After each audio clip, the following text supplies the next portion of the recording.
Right. So once again, very warm welcome to this seminar on becoming better ancestors to more than human future generations with guest speakers Christina, Fredengren and Cecilia Åsberg. So I will let myself just very quickly introduce both of you.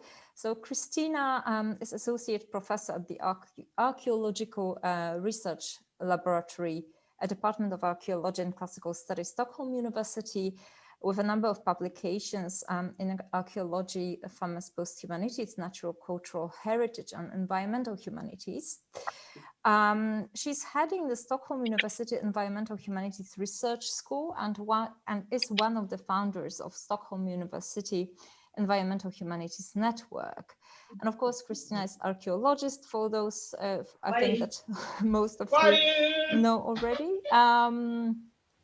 And also is the key member of the Posthumanities Hub and the Seed Box, an environmental humanities collaboratory and a PI of research project Checking In with Deep Time, as well as PI of Water of the Times, funded by Swedish Science Council. So, and PI of Curating Time, to not forget about that. I mean, that's quite a lot. Cecilia Åsberg, whom you also probably surely know, is Professor of Gender, Nature, Culture at Linköping University, Fellow of Rachel Carson Center for Environment and Society, and recently guest professor at KTH Royal Institute of Technology, with a long-standing engagement in feminist cultural studies of science, medicine, technology, embodiment in the environmental arts, and the societal relevance of modern human humanities. Of course, Cecilia is also the founding director of the Swedish Seed Box Research Program in Environmental Humanities and the main director of the Posthumanities Hub. I'm kind of shorting it here. Hope you can forgive me. Right, so I think having said that, I would like to just, or maybe before I pass the baton to our wonderful speakers today, I would like to also say that the session will be fairly intense. We run with the talk until approximately 2:30. And after that, we'll have a bit kind of shorter 15 minute or maybe longer if we can afford it, Q&A. So you know what you are prepared for. There's no break, so hopefully your bladders or whatever else can survive this. So having said that, with this joyful note, I'm passing the baton to our wonderful speakers, and very warm welcome once again. Thank you. Thank you so much, Marietta, and delighted to be here with all of us today. We're presenting this project called Checking In with Deep Time. And today we're going to deal with a module that deals with justice in between generations. So hence we're doing a part of the project that is called Becoming Better Ancestors to More or With More Than Human Future Generations. And the outline of the talk today is of course that we are presenting research in progress, and we're focusing on our case study, the garbage disposal station at Gärsta in Linköping. And what we're presenting now is a paper that we will submit for publication. And therefore, we're of course welcoming comments and ideas and embetterments to what we are thinking with and through right now. So there, I pass on to Cici. Oh, thank you. Thank you so much, Marietta, for the very generous introduction. And I want to start with saying that on our journey here towards suggestions for how to really become better multi-species ancestors, Christina and me will make stops on our way and revisit previous research and previous arguments. We won't be able to cover everything that we wanted to cover, but we will traverse issues that have shaped the topic. Perhaps a little bit on the racialized debate on the global overpopulation and on British philosopher Derek Parfit's so-called repugnant conclusion. a little bit of feminist antinatalism and queer futurity, but we also touch upon contemporary waste management and some present day heritage discussions. And weaved into this is the very concept, of course, of sustainable development and the kind of generationalities that this concept implies. Because really how to handle responsibilities and care between generations is of major importance in the transitions to more sustainable futures. In a sense, then, this is kind of the core challenge of our project that we explore in our empirical work on contemporary management of waste, urban waste, and heritage policy.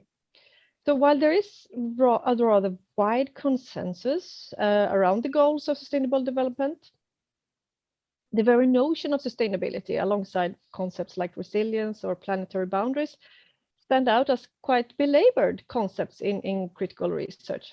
On the one hand, it lands us in a few key obligations around how to become ancestors in more responsible ways. On the other hand, it's a bit vague on who actually gets included in those cared for future generations.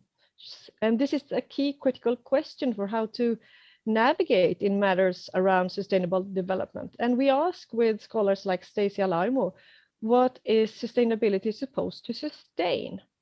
And highlight the issue around what subject positionings or citizenships that the sustainability reasoning actually rely on.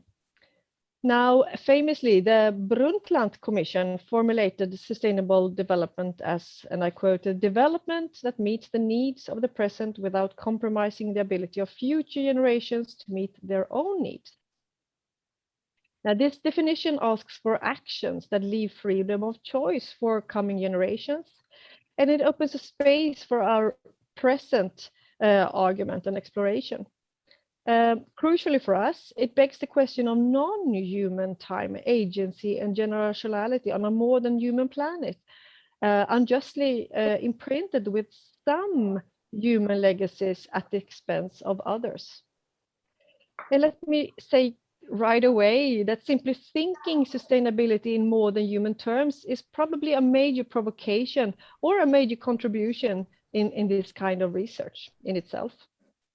So in this piece, we want to stay with the trouble of time and temporality for the purpose of a more than human form of sustainability that queries and queers intergenerational deliberations. Developer of the polio vaccine in 1953, Jonas Salk, who refused to patent and monetize the vaccine as many more lives than could be saved, asked a crucial question. He said, are we being good ancestors? In his Cold War age of nuclear race and increased military armament, Jonas Salk imagined with urgency the importance of leaving a generous legacy of passing on to descendants similar riches once inherited by the present. This invokes a radical shift in thinking time, in thinking for the long haul, and caring for the many beyond one's own individual lifespan. It involves perhaps more obligations than rights. Such individualist posthuman thinking implies always a with when checking in with deep time on a lively populated planet. And it tries to do so without putting too much of a mortgage on the future.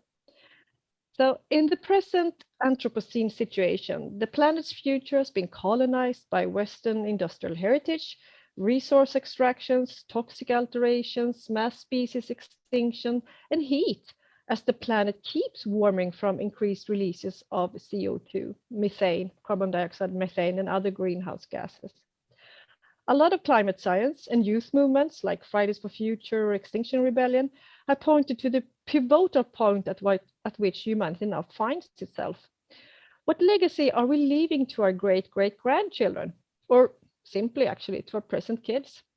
In fact, late April this year, a very unusual German verdict from the highest court sided with young activists in a landmark climate case, ruling that Germany's climate protection legislation is unconstitutional because it places a much too heavy burden for reducing greenhouse gas emissions on younger generations. This court of the German constitution called the current provisions and I quote, incompatible with fundamental rights, and gave the government until the end of next year to set clear targets for the goal reduction of greenhouse emissions in 2031. This court case was initiated by 9 climate activists, some very young, and this rare verdict must be celebrated as a kind of historic win. Perhaps it's the start of something crucial. Perhaps it's the start of generational consciousness. We hope so. Considering the recent reports from IPCC and IPBES, it appears it is crucial for the powerful institutions to stop wasting time. For sure, it's high time to implement the imagining of a more modest, deep time ethics, one that implies diverse people becoming better ancestors and kin to livable futures for the many, not for the few. And there is already a whole lot that has been said and thought about this, of course. However, some of the insights we take for granted needs also some kind of careful revisioning, we think. And let us start with the classical humanities disciplines of law and philosophy to kind of give you some backdrop to our commitment to feminist and modern feminist forms of post-humanities. Now, there are a number of studies within law philosophy that have dealt with intergenerational justice. These have handled problems of establishing moral grounds for the relationship between generations and for developing principles for how to value the using of resources in the present compared to conserving them for future generations. At the same time, these approaches, essential for establishing relationships between generations, have run up against next to unsolvable problems when it comes to arguing for moral justification for saving the wider environment for future people. One of these paradoxes is called the non-identity problem, claims, in short, that one cannot have a responsibility towards someone that does not yet exist, and that a non-existing individual hardly can have rights. In this day and age of identity politics being hotly debated, it is worth remembering what it was like in philosophical thought just a few decades ago. So different. As will be explored further on in this paper as it comes to its conclusions, after you have given us some helpful feedback, such reasoning as that of the non-identity problem and that what Derek Parfit self-termed came to as the repugnant conclusion from this. So from such reasoning is built on the assumption that future individuals, no matter how miserable their lives may be, owe their life to present generations. Hence, it's really hard to find moral grounds for caring about future people's environment. Importance in this line of reasoning is on the here and now, and on what is assumed to be a present bounded individual and his well-being. For Parfit, the future generations owe us, the debt is on them. Other well-known thinkers in this field, such as Rawls, argued in brief that justice should be built on judgments driven by self-interests, made unknowingly of where one's position would be in the social order of real life. This is the famous veil of ignorance that has been seen as a guide to protect the worst of individuals in society. However, Rawls' savings principle rests on equal assumptions about what a good life is and stretches consideration mainly towards some limited future generations that are within the decision-making individual's self-interest.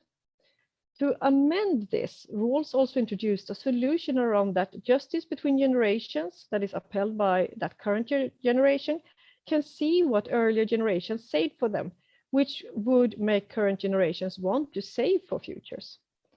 This solution avoids the problem of not being able to know the preference of future generations.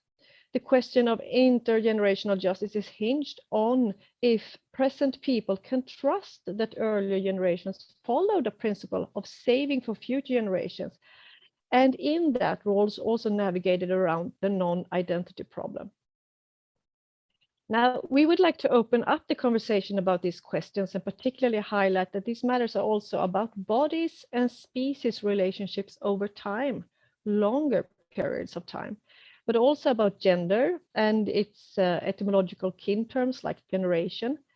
And not only is there a need to take a closer look at who is accounted for and valorized in these generations and who is left out, There are also conceptions about identity generation, inheritance, and obligation and responsibility that need to be revisited in order to deepen and maybe also question the work with a sustainable development and situate it at least into thicker registers.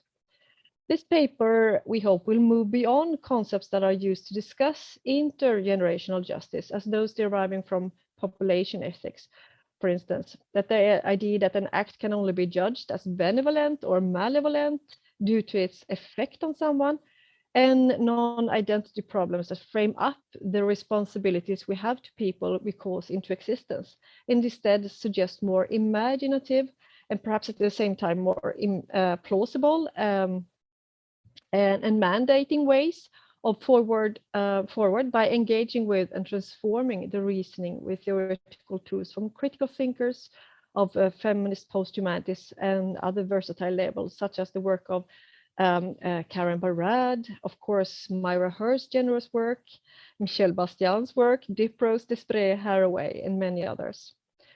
Such a move also opens up for fuller questions of justice between past, present, and future generations. If we take on the care ethics from feminist posthumanism and move from a narrow understanding of human-only generations, separable from each other in time, to an ethics of entangled multi-species flourishing and alternative kinship forms, that will create another way of approaching sustainability. Well, to engage with the intergenerational transactions between generations, that is important for sustainability reasoning, which in turn has a bearing for how to handle the passing on of legacies and inheritance to future generations, and actually on how to think obligations. Today, both natural and cultural heritage institutions have responsibilities that make intergenerational trade-offs.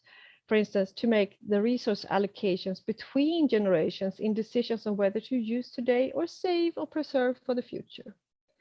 However and how, according to what principles such deliberations are done, is however not really always clear.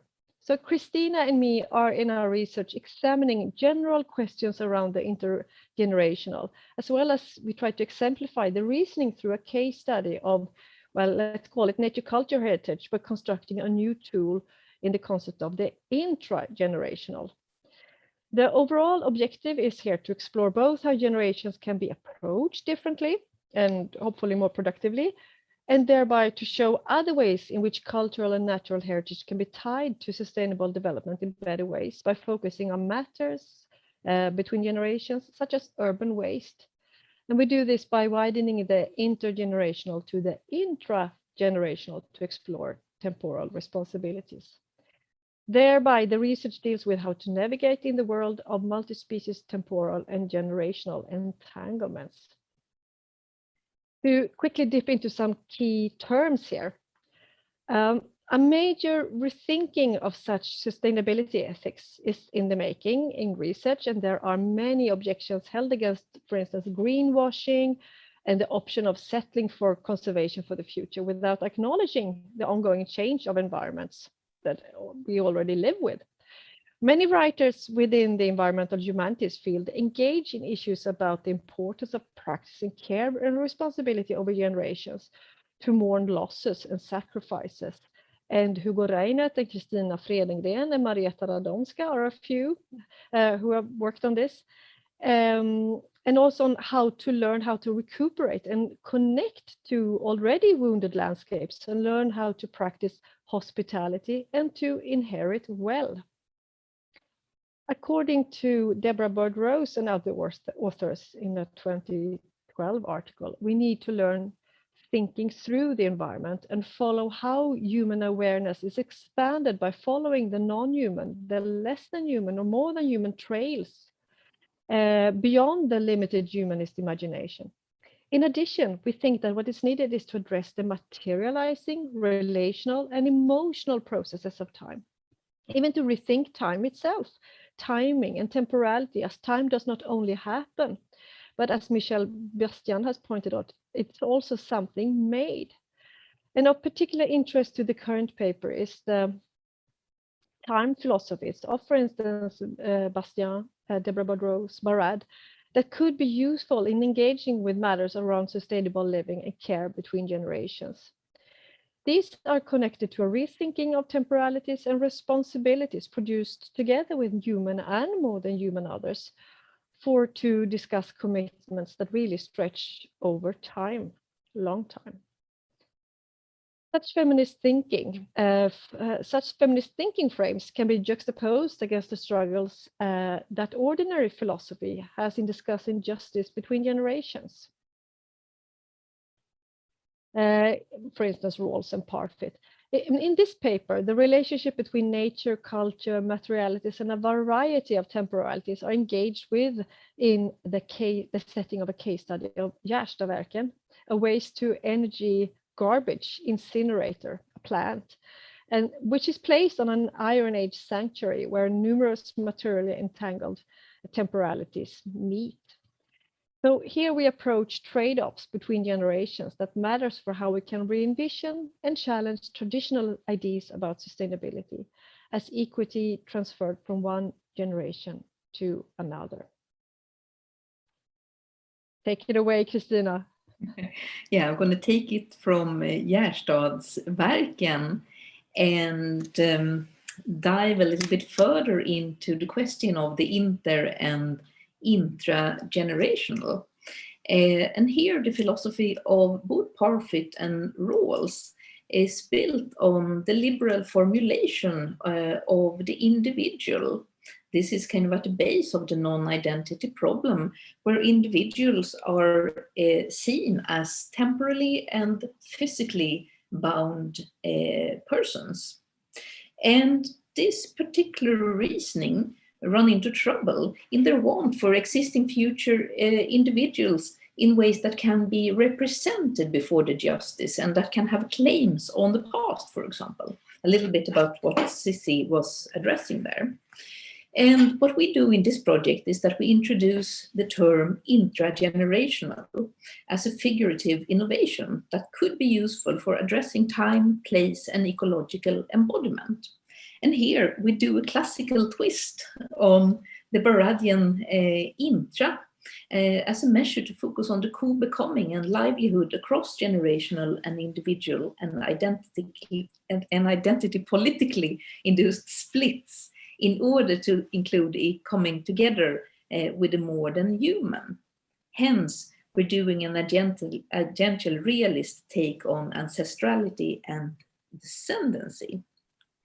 And this is of importance in relation to the Brundtland Commission that captures sustainable development as a relation between needs of present and future generations. Here, the definition notes that the needs of present generations can be filled conditioned on that it doesn't compromise future generations to make their own choices. Here is also a relational question in sustainability thinking, as that is not something that is seen as entangled in each other. Part of the intergenerational problem also lie in the question of territorializing or deterritorializing the future, making room for future generations for having their freedom of choice. The traditional argument around intergenerational justice deals with Parfit's solutions, but there are a number of other works in this field. And one problem is that they argue that one only has moral responsibility towards, that one cannot have moral responsibility towards someone that does not yet exist. And further, that someone, as Cici said, may owe their existence to a person of the now. And that is known as the non-identity problem. And as we are arguing, the move from inter to intragenerational is take on this that might actually lead us to acknowledge the entanglement and the deterritorialization between generations. Here we have started to explore alternative ways of making kin in the move from inter to intragenerational. For example, such kin making can be captured in various sorts of environmental humanities reasoning and writing today. As Singh, Swanson, and others have figured it, it can be captured as relationships with the dead in tales of ghosts, spirits, and hauntologies that infringe from past to futures or from futures onto past, and to see how different versions of history and futures in the making make justices and injustices linger on in the land. Here, inspiration can also be found in the cases highlighted in Doe and Lamoureux, and in the book Making Kin of Clark and Haraway. Here we have the example of Tallbeer, who works on how situated indigenous kin making may come about by including kin as born to us, or those that come to us in other ways, thereby expanding who is worthy of care. Here on the picture we see a view over Gärstaverken, this garbage station, where garbage bales that comes in from all over Europe, from Britain, from the Netherlands, from Norway, to be burnt in this area. There is a certain type of material kin in the making here, as we're forging garbage ancestors with various actors around Europe. Over to Cici. Well, let me say a few words on this generational rhetoric and how it is often also linked to heterosexuality and the ideals and ideas and normativities of the family, of the nation, and of course then to colonialism. And that it often fails to consider the workings actually of queer time. So there is a strong investment in futurity built into climate discourse. For instance, the Paris Climate Agreement counts largely on future negative emissions technologies, such as, for instance, CO2 storage facilities, imagine below the sea or the bedrock, and they bank on green growth, a neoliberal growth economy of infinite progress and market development. So for the sake of future generations, political leaders in the world have agreed to a goal of maximum 2 degrees of planetary warming by then the drastic reduction in greenhouse gas emissions from industry and business. And this reduction is imagined to come in the form of, often in the form of future technologies for trapping those emissions from large-scale forest plantation, which you might know that the mitigation of effects of this is actually scientifically contested, to high-tech contraptions for catching CO2 from the atmosphere and storing it in the ground. And all of these examples, also called bioenergy or carbon capture systems, are actually putting a lot of focus on technological development rather than on downsizing global trade and production and consumption. So such techno dreams, if you wish, of these types of promising futures depend heavily on trade-offs, such as those between keeping atmospheric emissions and temperatures down, and the huge risk that implies, all of this implies actually for biodiversity and multi-species loss, also for human famine and the colonization or recolonization of large or strategic land areas, such as the Arctic, which is very relevant today, and or the world's oceans, or even Mars, if you want to think with Elon Musk. A troubling conclusion from some researchers to all of this is that this Parisian climate futurity actually builds basically on new colonial efforts of territorialization, on a disregard for the equally threatening problems of mass species extinction rates, but also on an image for whom this future is for, where children is seen in a very heterosexist frame of social imagination. And here we turn to scholars like Claudia Castaneda in Cultural Studies, Lee Ederman, and José Esteban Muñoz. So as such scholars within queer theory, child studies, history, and decoloniality have argued, if not between themselves, that there is really this strong link between the imagined figure of the child and the politics of futurity. Climate change obviously puts future children at risk, and as child scholar Kevin Ryan has suggested, and I quote, "Governing children is a way of acting upon the future," unquote. Implying then, of course, that future generations, as climate discourse does, render children into a particular kind of projection surface for culture, as pointed out by, for instance, Norwegian scholar Kyrre Kverndock. And in her book called The Child to Come, Life After the Human Catastrophe, Rebecca Sheldon also explores precisely that question. Why, she says, why when we reach out to grasp the future of planet, do we find ourselves instead clutching the child, unquote. She exhibits eloquently that it is about a whole lot more of socio-political history than the frank position that in the age of extinction, children are the very stuff of survival. Sheldon argues that the use of the figure of the child to signal a future of environmental sustainability is not about the envisioning of something new, actually rather the opposite.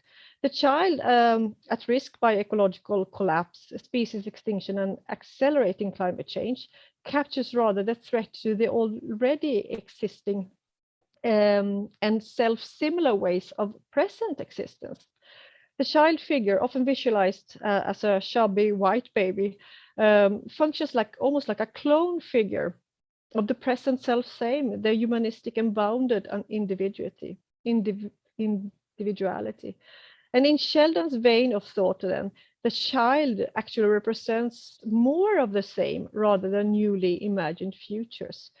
The ontological insecurity of present times manifests thus as an anxiety projected around the figure of the mostly white child. This linear, progressive, more of the same futurity being culturally imbued into the figure of the child is of course also a long traverse critique within queer theory. And crucially, Lee Edelman's suggestion of the child figure signaling what he has termed a heteroreproductive futurism, in which the retrograde, self-similar child imagined in effect comes to shape all political thought. In sum, the internet meme from the Simpsons cartoon of the reverend's wife who's shrieking, "Would somebody please think of the children?" at times of disconcert points out the conservative aspects of care for really fossilized forms of future human generations. And rejecting this obligatory self-similar logic, new ways of doing humanity could open up. And humanity is also a central category in terms of the notion of the Anthropocene, as is the way that humans understand themselves in relation to nature and to other species. As we have argued, children occupy a specific position in this regard, as they have been seen as not yet fully human and hence pertaining more to nature perhaps than adults do. However, they also represent the potency of modernity and the potency of modern man. As Christina has argued elsewhere, at the same time such modernist, colonial and heterosexist futurism needs to be problematized, so do also presentism. Not the least in questions about what to say for various future generations in terms of nature culture heritage.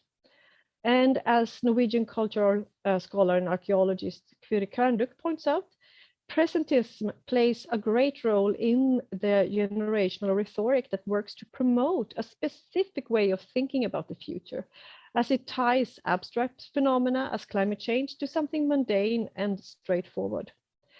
The future becomes unstable if we tie it to the future of our children, which suggests that the generational rhetoric alludes to family time and our own lives. It follows all too conventional lines of thought and also all too conventional lines of action. Against this, we see potential in Donna Haraway's making kin ethics of bonding beyond the humanist human, beyond the family, the genetic family, beyond bloodlines, which is something we will continue on as we finish writing this paper, which we anticipate, of course, will happen with your helpful comments. So suffice to say for now is that many have argued for better temporal literacies, and there is a need to meet better with that which is temporally queer. to figure out how various times and temporals make out ancestries and descendancies in a non-linear and more unruly way than it often is accounted for in daily thought as well as in philosophical traditions. Well, in any case, we really do need to stop wasting time. So when these young climate activists remind us that there is not much time to handle climate change, in fact, there is a hurry, and there is ongoing processes everywhere that is really territorializing the future. So if ancestry and descendancy is wrought through our case study of the incineration plant at Gärsta, there are several situated intergenerational relationships happening in the process that stretch well beyond the contemporary time cycles of the familiar everyday, for instance, when it comes to waste recycling. And here our feminist position also makes us wary of generational rhetoric that are connected to discourses about heterosexual reproduction, the nuclear family, where an exploration beyond these well-known categories and encounters with the temporal queer open up for a more multifocal past, present, future making. In the picture here, you see concrete from the waste sorting location at Gärsta here in Linköping, where I am now. So working from this location, this garbage plant, a really high-tech waste-to-energy facility in Linköping in mid-Sweden. It's quite expensive and gathers waste, as Christina mentioned. It gathers waste from not just households here and industries in the region of Östergötland, but from all over actually northwestern Europe. And here massive amounts of waste gathers, even gets imported actually from all over Europe to fuel this furnace or several furnaces and to create energy to sustain the city of Linköping. It is in fact a full-blown waste economy where there is a lot of worth to waste. There's money in waste, and where the ever accelerating incineration pace also accelerates, of course, the emissions of CO2 into the global atmosphere. And it increasingly also becomes really hard to imagine any different way of doing this, which is actually anything but neutral or climate technique and it's really heading us all faster and faster towards an overheated planet. But I should also say that it's also a somewhat less bad way of dealing with waste than to carefully incinerate it and filter the emissions than to just put it into landfills, as is done in large parts of the world. So for me here in Linköping, the little green bag for food waste here in Linköping is woven into the vernacular of waste handling, with curbside collection where food refuse is gathered from the homes of Linköping to get a second life as biogas or biofertilizers. The recycling center receives waste categories as construction and demolition waste, for instance, like concrete, as seen here in the picture.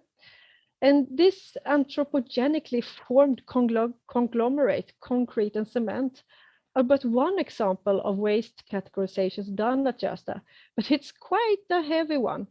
At a planetary level, concrete now weighs actually more than the total sum of biomass on the planet. But there are, of course, also other categories of waste at this site, from bulky waste, electronic waste, garden refuse, and of course, hazardous waste. At Gärsta, there are several ancestors and descendants in the making. Several futures and pasts are already here and now shaped through the processes knotted in motion in this place.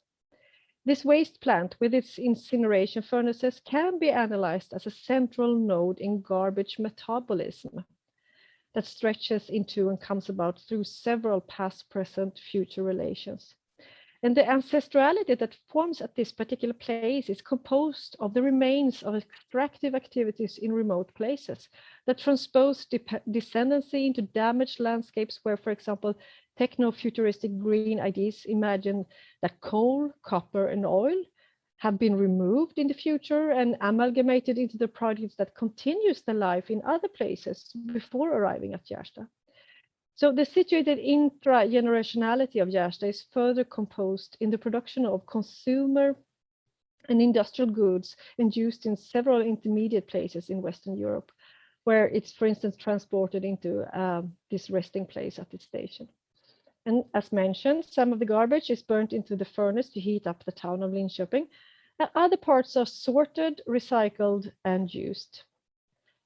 In this, one can trace many intergenerational woven links that are woven together in garbage dependencies that stretch out in space, but also in time, as they interlink several national and international actors with present and future Linköping residents.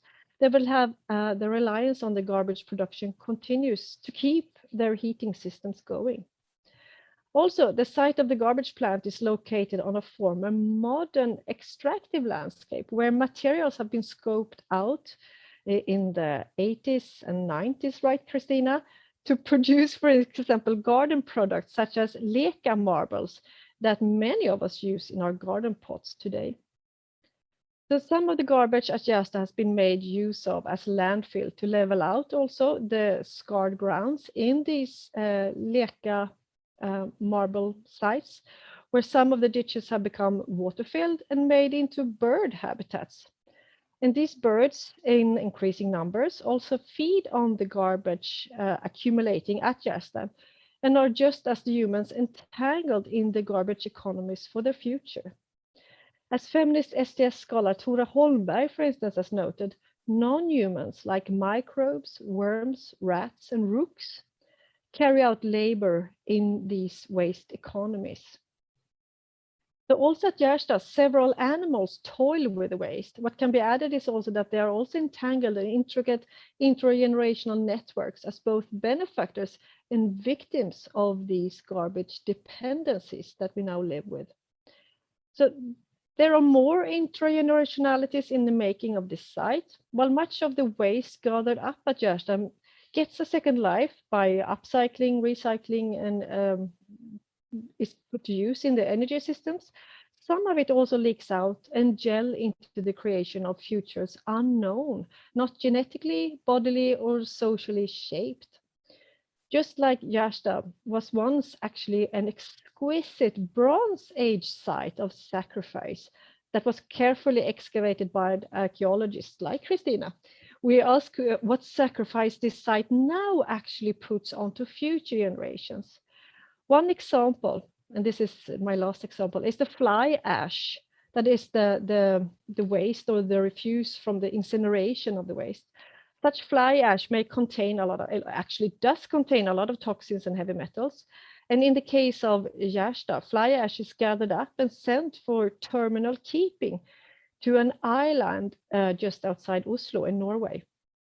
There at this island, at Langøya, this ash is placed in the hollows of after another extraction landscape, namely an old limestone quarry island. So they fill this island to the best of their ability with this very, very toxic ash. But it has also started to leak out in the oceans. So such handling formats make deep time interventions into the very fabric of the planet.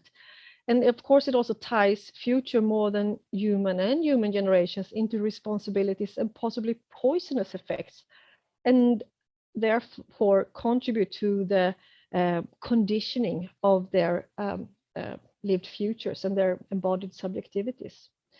So furthermore, this end deposit at Langøya, one site of the waste economies that connects to a planetarity well beyond the site of Gärsta, is, as I mentioned, about to fill up in a really near future and may not be able to receive more waste. And time is really running out for this way of handling toxic waste.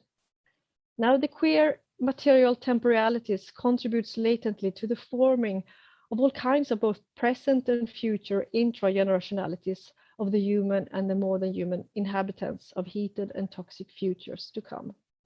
And the intragenerational connects the messy links between heritage, legacies, and future worlding practices. And consequently, it challenges sustainability thinking around this place. The sustainable development discourse is supported by the imaginary that people are sovereign and bracketed off in time. But as philosopher Rosalind Dipros underlines, subject formation is, and I quote, never truly sovereign because she is never truly self-present. She is finite, stretched in that gap between past and future, and hence historically situated, end quote. Furthermore, such intergenerational subjectivity also infringe on the future, where various futures are casting their shadow onto the present. And in that sense, extinction is webbing itself through time and temporality, and to care for, or perhaps feel more strongly obliged to future generations, is to care for the extended selves as part of that same web, but with the addition that both the responsiveness and responsibility for passing on is situated in time and space and in more or less human futures to come. Now, Christina, it's time we round this off, right?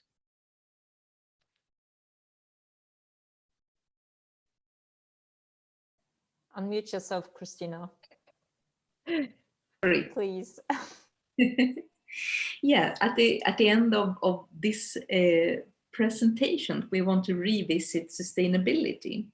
With our reconfiguration on ethics across generations, we would like to return to the matters.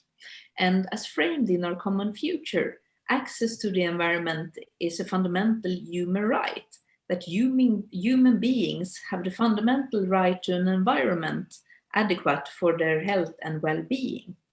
The document urges states to protect and conserve the environment and natural resources as intergenerational equity for present and future generations.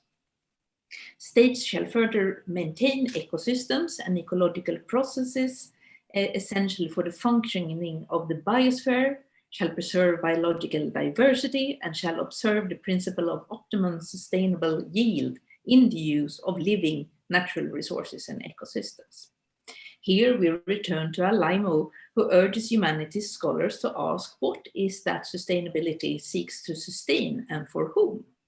Sustainability reasoning often, as exemplified in the quote above, places the human being and its rights in the center, which means that care for non-human animals risks to come in as a means to human survival on the planet, and hence it is rather anthropocentric and favors human generations.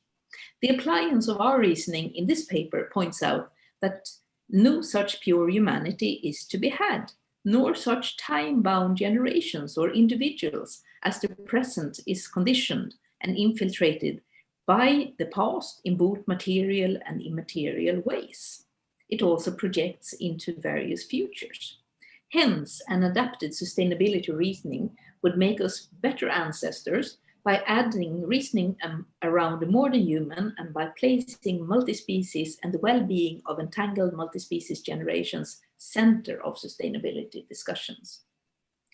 Political and social sustainable action needs to be grounded in, quote, the responsibility for future generations. As Braidotti argues, in order to step up to the challenges of the complexity and damages of technological development, as well as climate and environmental change. Justice between generations is, however, something that the more moderate concept of sustainability used in relation to sustainable development in various ways it has been done since the Brundtland report for the World Commission has difficulties in contending with in detail. It's, as we have argued, based on the assumption about physically bounded individual and is contractualist, or in its utilitarian solutions to the dilemma that focuses on maximizing the well-being for people, often perceived as individuals. Here, Parfit has highlighted the non-identity problem that for future individuals to come into existence, they are indebted to the present generations, and Rawls further on appeal to the present-day generation's self-interest for saving for future generations under the condition that they want to or expect all pre-existing generations to have saved something for them. We would, with this, argue that to work with intergenerational justice and care might be one way to both critique and affirmatively renew the sustainability debate by elaborating on the ways in which generations of modern humans are conceived. With the assistance of our intergenerational thinking tool, people can be reimagined as situated modern human compounds that come together through the conglomeration of a number of different sources and forces. However, they come together by temporally queer processes and project out into various futures. Hence, if applied to the reasoning of Parfit's, the moral choice does not stand between a person today doing harm to a person tomorrow, or an effort to keep an individual today clean from an individual of tomorrow in order to carry out an ethical calculus. The person of today is also constituted of future modern human generations and is a messy temporal subjectivity, where Parfit's reasoning halts in the fact that no singular person in the future can have rights or can be harmed, and that present-day generations affect the becoming of future lives. Our reasoning does not bemoan it, but starts in this. Mm-hmm. Rather than contain and conserve the individual for calculus reasons, the intergenerational highlights that future beings are already in the making, and hence, to a certain degree, the future is already territorialized. This clarifies as well that present-day beings also have been in the making for quite some time. However, not primarily as individuals, but conditioned for good or for worse through several situated legacies and inheritances. Hence, present-day subjectivity expands beyond the standard biological lifetime of an individual. This has also been touched upon by Beekman. Harm today is done to temporally and spatially expanded subjectivity. Harm or benefits yesterday is done to and constitute the present. This is exemplified in the Gjerstad case, as the knots tied together here draw together workings of elsewhere and project out into futures. This reasoning brings with it another way of working with subjectivity that surpasses the individual supremacies of both Rawls and Parfit. Whereas subjectivity is composed along temporal mycelium, it's also connected to questions of both sovereignty and responsibility. As Diprose writes, the subject is never truly sovereign because she is never truly self-present. Then, likewise, historically formated subjects formed around the incineration plant does not possess the ultimate means of power to their own situation, as the leak between times and temporalities, and this has bearings on how to approach justice and care between generations. Neither does sustainability need to be about freezing things as they were. In the true sense of conservation, and it is important to ask what is sustained and for whom. Where the idea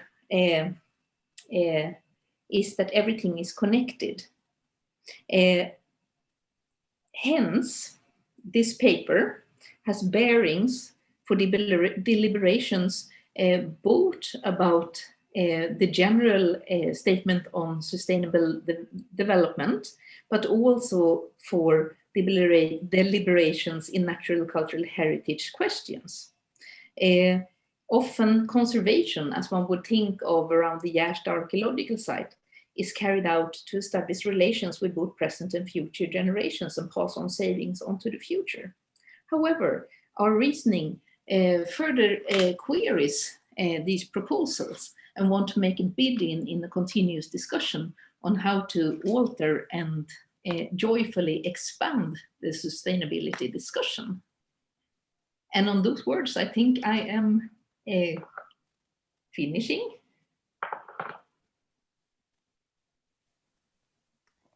Right. Is this the end of the paper or? This is the end of the paper as we have cut it down. So we have actually now quite I would say a different timing.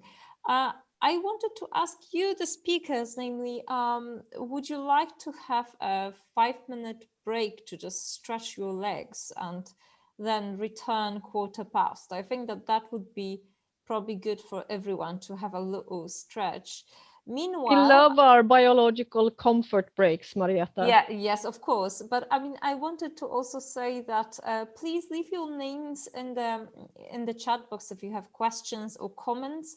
We'll try to take them one by one. So to kind of, keep a nice sequence. So yes, I mean, let's go for a little break and then we reconvene 1:15. So we have 4 minutes, 5 minutes for a little stretch. Thank you. Thank you. Thank you so much.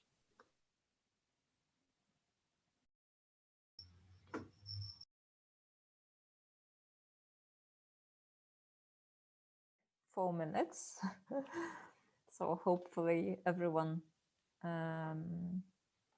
joins us back from this little stretch break, unless the stretch break, extends. Right, but I think that we should kind of, start rocking. So I see the first note, I think, on the chat from Lauren, actually, with a question or comment. So please. Hey, hi. Thank you, Christina and Cece, for a really, what's the word, generative paper. I'm thinking about so many things as a result of what you have presented today. And of course, I've been lucky to hear about this project as you've been developing it. So yeah, it's just really nice to hear. So thank you. Yeah, it strikes me, because it's a work in progress, right? It struck me as you were speaking that there are actually two sort of like strands or ways I think the paper is going. And actually, I don't know if you're open to this, so feel free. We are, Lauren. We are so super open to all your brilliant advice, for sure. It sounds to me like two papers, at least. I think it could be a book, actually, but I think you have two papers here. One paper that has now multiplied into two separate ones, but it might be that there is a third one coming out. So maybe what I'm saying is already what you're doing.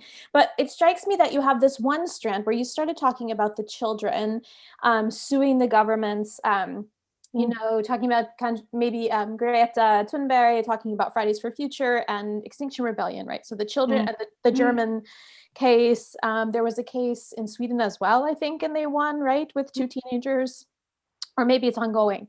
So you have the children themselves who are suing these governments, and you have them being activist leaders. But then you have this like conservative framing of these issues, like who will think of the children, and that's the sort of the feminist, I think, intervention here is like, this is actually a very conservative thing, the conservative frame around a potentially feminist issue. So it's an interesting contradiction to hold. And I think that then you can bring in that sort of wonderful Kim Tallbear, other forms of kin, and also this sort of antinatalist stuff that you reference, like the queering and the ways in which feminist discourse can help us queer this conservative way of framing and instead position it more in a way that will fulfill the aims that we as feminists would like to see. So that I think that's the one, it's much more like human centered, right? It's like it's not so much the non-human, but I think that that's a very important point. And you could also even bring in like reproductive rights and abortion stuff, because when you talk about the framing of the unborn or the people who don't yet have personhood, I mean, I think that's in a lot of these discourses about reproductive rights. You see some of this climate stuff coming in. There's like Bill McKibben wrote that book like a long time ago called Maybe One, about having one child. There's also a lot of discourse among millennials and Gen Z about not having children and why. So like you could totally like have a whole paper on that. And then there's the other strand, which is like this wonderful Gjerstad stuff, which you have the waste site, the Iron Age site, and this very Swedish, like local situated knowledge thing that you could do there, where you are saying like, here's a site where present, I'm totally quoting Christina here in the end, where present and past are bounded in material ways, where you have sustainability adapted to accommodate the more than human, and you can bring in all of this indigenous scholars that you mentioned as well, thinking about future generations and thinking about connections to land and place, that's where I think you can really bring in the feminist indigenous scholars, you know, that you've mentioned before. So I think that, and also a very like site specific thing, because I was having trouble linking the Järstad stuff to the other stuff, but I think they're both so resonant and deserve their own focus. But anyway, yeah, that was just like a comment / question and general singing of praises of the project, because I think it's extremely generative. Yeah. I think this is brilliant, don't you think, Christina? I mean, great comments, and I think it's maybe a little bit of a lack in how we presented it, because we didn't say all the things. And I think generationality and generations is this kind of connective tissue to the issue, because I mean the figure of the child has been belabored in a lot of research. Of course, in queer theory, feminist research, of course, on, you know, in STS, feminist STS and reproductive rights, etc. And you're absolutely right on that. And I think you also put the finger on something that I didn't think about, Lauren, and that is that in the paper, this is so funny how it goes.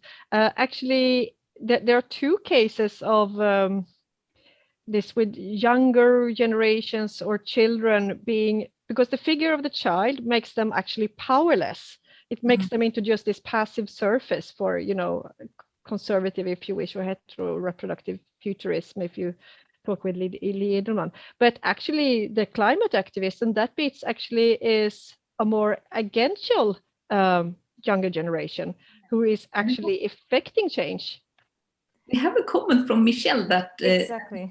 here, I think that star says, I leave. And the unruly child that could challenge, and I think the activist child and the unruly child challenges the child, but also not in a way that leaves children sidelined again. So I think there is a kind of, there is a multitude there that we could actually highlight a little bit more. And you pointed out that tension in the paper, and I think that part is under-articulated in the reasoning. And so I think that in between Lauren's comments and Michelle's comment there, that we can make that flower even more than it has kind of done in the paper. And I'm super grateful for that comment. I love that idea, the framing of the unruly child. Yeah. And I think you could actually do a lot with Greta as well, because, you know, there's been some written about how one of the reasons, I mean, there's so much, I mean, she's such an inspiring person, but there's so much to say about why she's been so effective. But there's one sort of theorization is that she is so small.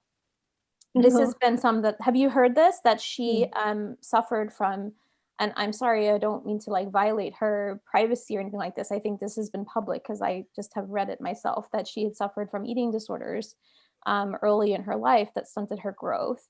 And that some people theorize that one of the reasons why she's so impactful is that she's older now, but she looks quite young.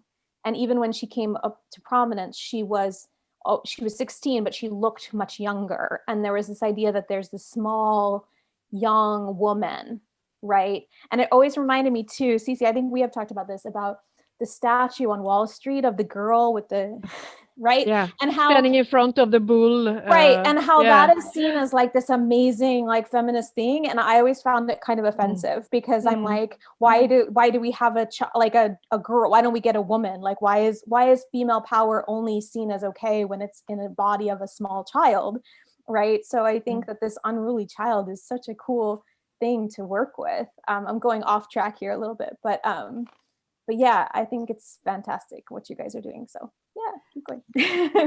And for adding that and opening up a route that we will flower a little bit more around. Exactly. And I think maybe, Christina, we need to attend to the unruly kids of non-humans actually on the site.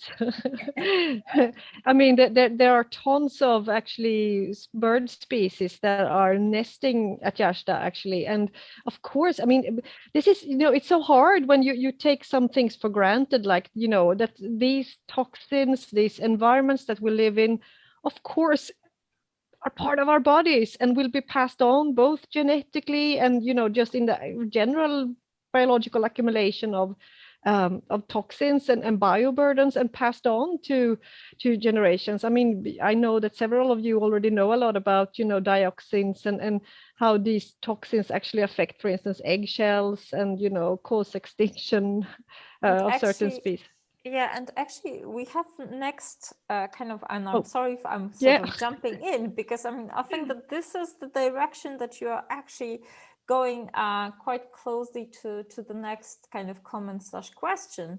So, and Percy is writing, you mentioned the toxic waste material in the rubbish site and other sites for disposal. How might the notion of material half-lives trouble the humanist paradigm of perpetual humanity? What is humanity's half-life? I love that question. But it's also a difficult one. But I think you could think, this in terms of, if you wish, evolutionary theory. Change is inevitable. And half-life, I mean, I think it's like, for instance, Claire Colebrook has written really beautifully on that. Of course, we have to stop assuming that humanity as we imagine it will survive, because it won't. I mean, there is an end to everything, and things changes. And I think that what me and Christina wanted to get at is that we might not know what these future generations really are, if they are actually not, probably very unlikely human in the sense we think of humanity or imagined humanity to be today. That's for sure. So do you have any additional thoughts, Christina? I think half-life, I think I want to stew on this. Half-life, what I feel is that I'm not 100% super sure of what the question kind of aims for, and I can only do my kind of archaeological scientific take on a half-life. But I think that this question is wider than that. I am thinking about time and temporality, and I know I'm going to be completely off the mark on this question, but I want to share this with you anyways. Because radiocarbon dating, this time measuring method that archaeologists kind of work with. The thing is that your body, as long as you breathe and inhale, your body takes in radioactivity from the environment. And that kind of stops when your body's metabolism kind of slows down by physical death. And the radioactivity kind of declines and declines and declines. And that is what archaeologists can then measure as the kind of passing of time to see how old a body is. And my association off the mark completely is, of course, that the half-life of my body is extremely far ahead in time. So my last breath in will continue to kind of linger on, but fade out kind of slowly over thousands and thousands of years. But that is not an answer to that question, because I'm not 100% sure. And I think possibly the poser of the question might want to probably sit on more information about it than I do. And would you like to, because I see you in the audience, I mean, would you like to elaborate on this or kind of jump in with any sort of response or comment or engagement? Silence. Yeah. Don't be shy. Don't be shy. We love thinking together. Yeah. But it's a really interesting one that I think, and Christina, I don't think it was off the mark at all. I think it was kind of... Okay, we have an answer that it's middle of the night, so we have really someone who is joining us from a different side of the world. Thank you. But maybe more about it. Yeah. But maybe we could then, sort of try to get to Michelle, because I see Michelle's comments and now I see that the question is coming. So please, Michelle. Hi. Thank you so much. That was so fascinating, and it was really resonating with the paper. It's been sitting around for a couple of years, and I realized I should probably work on it a bit more, trying to untangle how Anna Singh and Deborah Bird Rose are thinking about what time is and the ontology of time, and how, like, I'm kind of making an argument that they're actually thinking about time quite differently, even though they're often connected. That in Anna Singh's Mushroom book, there's quite a lot of talk about time, being really central, but then it gets talked about in a way that is as if it's an individual property of an individual or a property of a species. And then what I'm seeing in Deborah Bird Rose's work is much more that it's this work that's done together with others, that's offered and given and taken and things like this. So I'm just trying to unpack all that kind of stuff. And so there was obviously lots of resonances with your talk there, I guess. And I was just wondering, one of the things that's quite interesting in Deborah Bird Rose's, and I'm thinking particularly the multi-species knots of ethical time, is that she doesn't talk about it a lot, but she does link it with ecofeminist, Barbara Adams' work and feminist critiques of masculinist ideologies of time, and thinking about generation. I was trying to find the quote. I think it's Mary O'Brien talking about when we think about time in generational terms, it becomes very material. It's made, it's made through care work of all different kinds of living creatures. And I was just trying to think. It just seemed to resonate a lot, I guess. And so there was that one thing of does that, it does seem like the ontology of time that you're trying to think about is a very material made one. But there's also a point in that same paper where she talks about this idea of temporal narcissism. So this idea that I think she's getting that from Jim Hatley in particular, and I just wondered if that might be useful too. So kind of talk about it a bit. Mary O'Brien or Ting? Sorry, I'm. Mary O'Brien. Yeah, sorry, Mary O'Brien. I can send the bits to you, but she kind of unpacks Ariel Salah and Mary O'Brien, and it's this kind of hidden feminist heritage that only comes up slightly, has sort of been critiqued in some environmental humanities work. But the temporal narcissism, that also that this idea that all of time's resources should be available to yourself, that you can take all of, not time is this resource that you can make all your own. You don't have to think about how it might be needed by anybody else. And then that seemed to resonate too, that you're sort of talking about temporal narcissism. And that also that weaves into the kind of the individualism of sustain. If I'm jazzing off that one, the part of the sustainability definition that says that you shall rule your own time. And that has very kind of particular name that I, in my Swedish Alzheimer's brain right now, I kind of forgotten. But there is this thing that you should be a free mover and rule your own kind of time bracket that will resonate with that. So that, yes. Yeah, well, I can find the quotes. I'd be very grateful. That would be super. And then I'm doing a little note here on. I'm just writing SUST def here on my paper. That's it. So I guess the question is, so intragenerational time, how are you thinking about what that is, or its ontology or its metaphysics, I suppose, and how is that?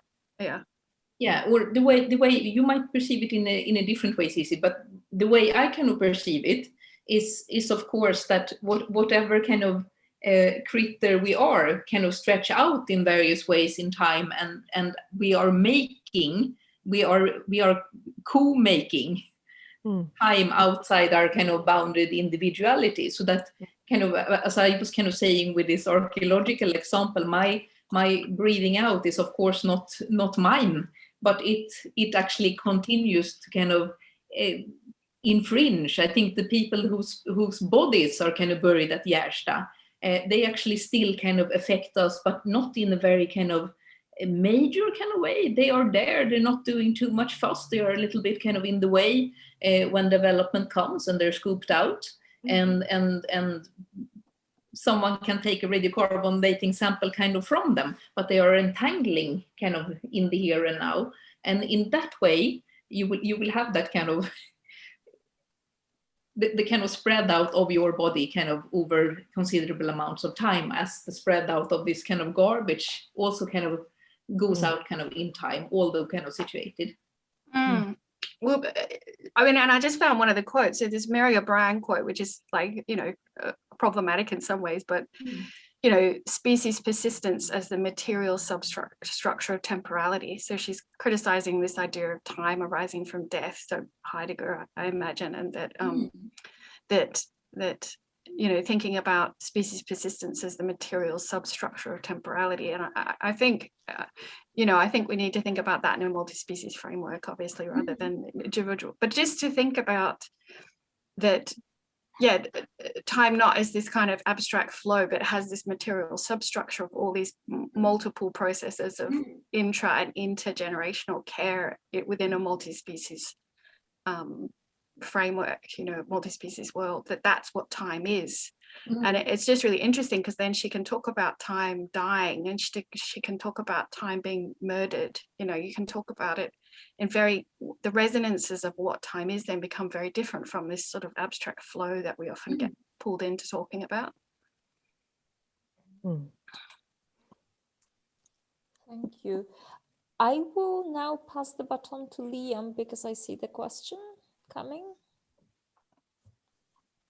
Thanks. Thank you. And thank you for the wonderful paper. I guess I was thinking about this non-identity problem, and it really, it seemed really problematic to me, and maybe it's something of this idea of temporal narcissism. Yes. Because it's like so unfairly weighted in our favor as like the living now, but and this supposed non-existence of these future things. But we can take an inspiration from our own past non-existence. Before we were born, we were non-existent. And so there has already been a time of our non-existence that we are, you know, are weighing up against. And then that sort of reconfigures this unbalance in the non-identity thing, and extends forward into our own future non-existence. These presently non-existing people exist in a time of our own non-existence as well. And if we consider that, then our own non-existence becomes the real issue, both from before our own birth and after our death. And perhaps we have a responsibility, rather than to some future existing being, but a responsibility to our own non-existence at that time. And I guess this is an issue of death as well then, because we can't go backwards to our own previous non-existence. We're heading forwards towards our own death. And I guess I was just wondering if that would tie this idea of the hauntological making kin to a critique of the non-identity problem, and, you know, that we're already kin with our own death. You know, it's like our, I mean, Heidegger was mentioned before, he would talk of our own most possibility, and as a way of disrupting temporality and also this non-identity problem. And that's my sort of thought question. I found it really fascinating to think that we would have a responsibility to our own non-existence. Thank you. I don't really know what I might mean by that, but it just might be a way of twisting that non-identity problem around to. And it was alluring to me. Sorry, Christina. Yeah, and I suppose when we started to kind of look into this strange intergenerational philosophy, there were so many things that kind of came towards us. The individual bound presuppositions, the kind of limitedness kind of in time, and this way of kind of framing subjectivity in ethical calculuses. And I think also this thing of queering the boundary. Now I'm thinking with Marietta, of course, queering the boundary between kind of life and death and see it as a life-death continuum. That is also one way of kind of seeing, kind of maybe also resonating with what Michelle said, seeing this kind of flow of materialities that all of a sudden coincides in this time pack of a body that I'm situated in kind of right now, that are still not kind of without its tentacularities and tiredness kind of to the world. I eat various things, I intake isotopes from the kind of mountains around me to the water I drink, etc., etc. So in that way, you have a kind of life-death kind of flow that this body kind of moves through. Sorry if I sound spaced out, but I'm there with you. I think that there are some things here in the chat again, and obviously I'm too slow to sort of grasp everything. So we have one comment again from Ant Passy. But yes, I think your response actually takes it in a really interesting direction, Christina, that humanity will haunt the world after we are gone. Does that highlight that our response ability as a bounded human is a time-limited impossibility? How does too late function in a temporally entangled paradigm? And does that mean that human half-life is necessary indeterminate? Yes. So this is the kind of, last sort of, I think that this would be kind of our last kind of comment, if you want to relate to that, because I think that we have 3 minutes left, so I will soon close this session. 3 minutes, you say? Yeah. Well, I must say that I think that there's something really important and difficult here in regards to our paper when it comes to how does too late function. Because if we have, this is something we should address, Christina. Absolutely. No, I'm really trying to kind of resonate. Oops. Yeah. Did we lose Christina? I think we did. Yes. Oy. That's not good. No, but we can never lose her. Really. Yeah, of course. We're connected. Of course, but yes, I mean, I don't know if we Christina is actually calling me. Okay, right. So maybe in that way, she can be for those last 2 minutes. But I think that I don't know if anyone would like to share any, last thoughts or bits for this session, because I mean, otherwise we'll probably just wrap it up. Cici, yes? Yes, Christina's screen actually went completely black. So right.